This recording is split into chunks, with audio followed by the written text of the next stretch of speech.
नमस्कार, आप देख रहे हैं open study area YouTube channel. अब तक बिहार बीपीएससी ने जितने भी एग्ज़ाम्स लिए हैं, चाहे वो बीपीएससी टीआरई का हो या बीपीएससी जो पीटी का एग्जामिनेशंस होता है, तो जितने भी ज्योग्राफी के क्वेश्चंस हो सकते हैं उन सभी टॉप 25 क्वेश्चंस जो रिपीट किए गए हैं प्रीवियस एग्जाम्स में और इसके लगातार रिपीट होने की संभावनाएं बनी रहती है, उन सभी क्वेश्चनों को टॉप 25 को हमने इस वीडियो में सहेजा है। उम्मीद करेंगे कि आप हमारे चैनल पर नए होंगे तो चैनल को सब्सक्राइब अवश्य कर रहे होंगे। आइए शुरुआत करते हैं पहले प्रश्न की। बिहार का भौगोलिक क्षेत्रफल निम्नलिखित में से कितना है? तो दिए गए ऑप्शन में से सही आंसर 94,130 वर्ग किलोमीटर जो है वो बिहार की भौगोलिक क्षेत्रफल है। ये प्रश्न नंबर 1 था जो कि अब कंप्लीट हो चुका है। आइए दूसरा नंबर क्वेश्चन आपके स्क्रीन पर है। इस 25 क्वेश्चनों को आपको हर हाल में रट नहीं जाने होंगे। बिहार का भौगोलिक क्षेत्रफल भारत के कुल क्षेत्रफल का कितना प्रतिशत है? तो बिहार का जो भौगोलिक क्षेत्रफल है वो भारत के कुल भौगोलिक क्षेत्रफल का लगभग कितना परसेंट है? सही आंसर है दूसरे का ऑप्शन नंबर ए, 2.86% इसका राइट आंसर है। आइए बढ़ते चलते हैं अपने तीसरे नंबर क्वेश्चन की तरफ। मात्र 25 क्वेश्चन हम इस वीडियो में देख रहे हैं। क्षेत्रफल की दृष्टि से भारत में बिहार का कौन सा स्थान है? तो क्षेत्रफल की दृष्टि से भारत में बिहार का स्थान जो है तीसरे का ऑप्शन नंबर सी इसका राइट आंसर हो जाएगा, यानी कि 13वां स्थान है, क्योंकि संपूर्ण रूप से पूछा जा रहा है। आगे बढ़ते चलते हैं। अगला नंबर क्वेश्चन आपके सामने है। चौथा नंबर प्रश्न है, बिहार का कौन सा भाग सबसे पुराना है? उत्तरी भाग, दक्षिणी विभाग या पूर्वी भाग या पश्चिमी भाग? तो दिए गए ऑप्शंस में से चौथे का ऑप्शन नंबर बी इसका राइट आंसर है कि बिहार का कौन सा भाग सबसे पुराना है? तो दक्षिणी विभाग जो है वो बिहार का सबसे पुराना भाग है। ऑप्शन नंबर बी इसका सही आंसर हो जाएगा। आप देख रहे हैं open study area YouTube channel पर फिलहाल बिहार स्पेशल जीके के भूगोल से संबंधित 25 क्वेश्चंस जिसको हर हाल में आपको रटना होगा। गंगा के उत्तरी मैदान में कांप, मिट्टी और बालू से निर्मित भाग को क्या कहते हैं? कांप नहीं, पांक कहा जाएगा। प्रश्न कहता है गंगा के उत्तरी मैदान में पांक, मिट्टी और बालू से निर्मित रहने वाले भाग को निम्नलिखित में से क्या कहेंगे? पांचवे का सही आंसर ऑप्शन नंबर डी हो जाएगा, दियारा इसका राइट आंसर हो जाएगा। ऑप्शन नंबर डी इसका सही आंसर हो जाएगा। छठा नंबर क्वेश्चन आपके स्क्रीन पर है, ध्यान से देखते चलिएगा। बिहार की सर्वाधिक ऊंची चोटी निम्नलिखित में से कौन सी है? तो बिहार के सर्वाधिक ऊंची चोटी निम्नलिखित में से कौन जानी जाएगी? सही आंसर है कि बिहार की सर्वाधिक ऊंची चोटी जो है वो सोमेश्वर की पहाड़ी है। ऑप्शन नंबर ए इसका सही आंसर हो जाएगा। आगे प्रश्न आपके सामने है कि बिहार राज्य की समुद्र तल से औसत ऊंचाई कितनी है? बिहार राज्य की समुद्र तल से अगर ऊंचाई देखी जाए तो वह कितनी हो जाएगी? सातवें का सही आंसर ऑप्शन नंबर बी हो जाएगा, 53 मीटर इसका राइट आंसर है। आगे बढ़ते चलते हैं।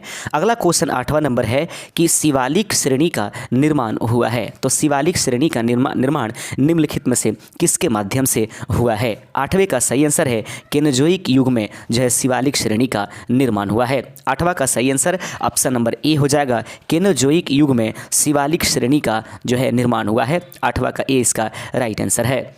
9वां नंबर क्वेश्चन आपको देखना होगा। यदि चैनल पर नए हैं तो प्रिय मित्र और प्रिय शिक्षकगण, आप एक एक करके प्लीज़ हमारे इस वीडियो को लाइक कर दीजिएगा, अपने दोस्तों में शेयर कर दीजिए ताकि उनका भी कल्याण हो जाए। और सबसे ज़्यादा इम्पोर्टेंट ये है कि इसको सब्सक्राइब जरूर कर दीजिएगा, क्योंकि ये चैनल मेरा कम आपका सबसे ज़्यादा है। याद रखिए, ऊपरी गंगा के मैदान में निम्नलिखित में से कौन सी पहाड़ियाँ स्थित है? ऊपरी गंगा के मैदान में निम्नलिखित में से कौन सी पहाड़ियाँ स्थित है? तो दिए गए ऑप्शंस में ऑप्शन नंबर सी जो होगा सही आंसर है, सोमेश्वर की पहाड़ियाँ। ऊपरी गंगा के मैदान में निम्नलिखित में से कौन सी पहाड़ियाँ स्थित है? सही आंसर है सोमेश्वर की पहाड़ियाँ स्थित है। आगे बढ़ते चलते हैं। 10वां नंबर क्वेश्चन आपके सामने है। बिहार राज्य का भौगोलिक आकृति किस प्रकार से दृष्टिगत होती है? बिहार राज्य का भौगोलिक आकृति किस प्रकार से दृष्टिगत होती है, अर्थात तो देखने में कैसी है? सही आंसर है आयताकार। ऑप्शन नंबर बी इसका राइट आंसर हो जाएगा।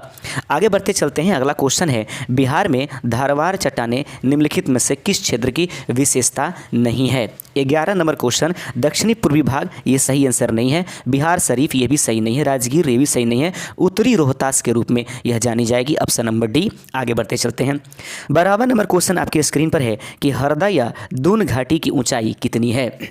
हरदा या दून घाटी की ऊंचाई निम्नलिखित में से कितनी हो जाएगी? सही आंसर है हरदा या दून घाटी की ऊंचाई ऑप्शन नंबर सी 240 मीटर है। 12वें का ऑप्शन नंबर सी इसका सही आंसर है। हरदा या दून घाटी की ऊंचाई जो है वह निम्नलिखित में से कितनी है? तो सही आंसर है 240 मीटर। आगे बढ़ते चलते हैं। 13 नंबर प्रश्न आपके सामने है। प्रश्न है कि बिहार के निम्नलिखित में से कौन सा जिला नेपाल के साथ सीमा साझा नहीं करता है।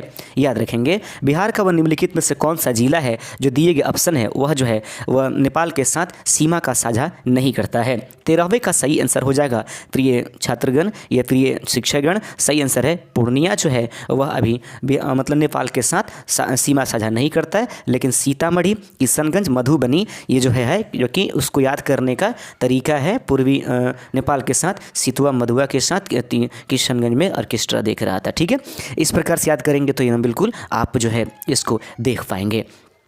14 नंबर प्रश्न है, निम्नलिखित में से कौन सा मिलान बिहार के संदर्भ में गलत है। निम्नलिखित में से वह कौन सा मिलान है जो बिहार के संदर्भ में गलत है। राजकीय वृक्ष जो है वट वृक्ष है, क्या ये सही है। राजकीय पक्षी गौरैया है, राजकीय पुष्प गेंदा है, राजकीय पशु जो है बैल है, ये सही है, ये सही है, ये सही है। लेकिन राजकीय वृक्ष जो है वट वृक्ष नहीं है, बल्कि बिहार के राजकीय वृक्ष जो है वो आप हमें कमेंट करके ज़रूर बताइएगा कि बिहार का राजकीय वृक्ष क्या है। आप ज़रूर कमेंट कर दीजिए, आपको कई बार हमने इसके बारे में बताया है अपने वीडियो में। आप देख रहे हैं open study area YouTube channel पर फिलहाल बिहार स्पेशल के भूगोल यानी कि ज्योग्राफी ऑफ बिहार के मस्ट इंपॉर्टेंट 25 क्वेश्चंस। बिहार का उत्तर से दक्षिण की लंबाई कितनी है, तो सही आंसर है 15वें का ऑप्शन नंबर बी कि बिहार का उत्तर से दक्षिण की लंबाई 345 किलोमीटर, इसका राइट आंसर हो जाएगा। अगला क्वेश्चन आपके सामने है और 16 नंबर प्रश्न है कि बिहार का पूरब से पश्चिम की लंबाई कितनी है, 483 किलोमीटर, इसका सही आंसर है, यानी कि बिहार पूरब से पश्चिम में ज़्यादा लंबा है। 16 का ऑप्शन नंबर डी हो जाएगा। प्रश्न है कि बिहार का नेपाल से कितने जिला की सीमा लगी हुई है, तो बिहार का नेपाल से कितने जिला की सीमा लगी है, ऑप्शन नंबर सी इसका सही आंसर हो जाएगा। 17 का ऑप्शन नंबर सी इसका राइट आंसर हो जाएगा कि नेपाल के साथ बिहार के कुल मिलाकर के 7 जिले लगते हैं, वहीं पश्चिम बंगाल के 3 लगते हैं, झारखंड के साथ 8 लगते हैं और उत्तर प्रदेश के साथ 8 लगते हैं। आगे बढ़ते चलिए, देख लेंगे नेपाल के साथ सीमा से लगने वाले बिहार के जिला। पूर्वी चंपारण 1, पश्चिमी चंपारण 2, सीतामढ़ी 3, मधुबनी 4, सुपौल 5, अररिया 6 और किशनगंज 7। यही है जो नेपाल के साथ बिहार के ज़िला सीमा साझा करते हैं। 18 नंबर क्वेश्चन है कि बिहार का कौन सा जिला पश्चिम बंगाल की सीमा को नहीं स्पर्श करती है। याद रखेंगे, निम्नलिखित में से वह कौन सा जिला है बिहार का जो पश्चिम बंगाल को नहीं टच करती है, तो देखेंगे ये बिहार के सबसे उत्तरी जिला है पश्चिमी चंपारण, जबकि पूरब में उपस्थित है पश्चिम बंगाल। इस प्रकार से किशनगंज, पूर्णिया और कटिहार तो होगा, लेकिन पश्चिम बंगाल इसका सही आंसर नहीं होगा। आगे बढ़ते चलते हैं। 19 नंबर प्रश्न है, क्षेत्रफल की दृष्टि से बिहार का सबसे बड़ा जिला कौन सा है, तो क्षेत्रफल की दृष्टि से बिहार के सबसे बड़े जिला में उपस्थित रहने वाला जिला है वह सही है पश्चिमी चंपारण। याद रखेंगे, क्षेत्रफल की दृष्टि से सबसे ज़्यादा बड़ा जिला पश्चिमी चंपारण है, जनसंख्या के अनुसार पटना है। आगे बढ़ते चलते हैं। क्षेत्रफल की दृष्टि से अगर देखा जाए तो बिहार का सबसे छोटा जिला आप किसको मानेंगे। क्षेत्रफल की दृष्टि से बिहार का सबसे छोटा जिला निम्नलिखित में से कौन है। 20वें का सही आंसर है शिवहर, ऑप्शन नंबर सी इसका राइट आंसर हो जाएगा। आगे बढ़ते चलते हैं। अगला क्वेश्चन आपके सामने है कि बिहार का सबसे उत्तरी जिला कौन सा है। बिहार का सबसे उत्तरी जिला निम्नलिखित में से कौन सा है। 21 का ऑप्शन नंबर जो है पश्चिमी चंपारण, ऑप्शन नंबर ए इसका राइट आंसर हो जाएगा। आगे देखते हैं। बिहार का सबसे उत्तरी जिला पश्चिमी चंपारण, दक्षिणी जिला गया, पश्चिमी जिला कैमूर और वहीं सबसे पूर्वी जिला कहा जाए तो किशनगंज। आप इसको ज़रूर टिक आउट करिएगा। 22वां नंबर क्वेश्चन है, बिहार का सबसे गर्म जिला कौन सा है। गया इसका सही आंसर हो जाएगा। आगे बढ़ते चलते हैं। 23 नंबर क्वेश्चन आपके सामने है। प्रश्न है कि बिहार का सर्वाधिक वर्षा वाला जिला निम्नलिखित में से कौन सा है। किशनगंज इसका सही आंसर हो जाएगा। वही बात करेंगे 24 नंबर क्वेश्चन का, तो प्रश्न कहता है बिहार का न्यूनतम वर्षा वाला जिला आप किन को मानेंगे। बिहार का न्यूनतम वर्षा वाला जिला निम्नलिखित में से कौन सा है। 24 का सही आंसर है कि सबसे न्यूनतम वर्षा बिहार में औरंगाबाद में होता है, ऑप्शन नंबर बी इसका सही आंसर हो जाएगा। चलते चलाते अंतिम नंबर क्वेश्चन आपके सामने है। बिहार की राजधानी पटना से लगे जिलों की संख्या कितनी है। तो बिहार की राजधानी पटना से लगे जिलों की कुल संख्या आप सभी जानते हैं 9 है। उम्मीद करते हैं 25 क्वेश्चंस में से आप ज़रूर आपको एग्जाम्स में क्वेश्चंस देखने के लिए मिलेंगे। शुक्रिया, मिलते हैं शाम के समय जो लाइव क्लासेस है उस समय। शुक्रिया, जय हिंद।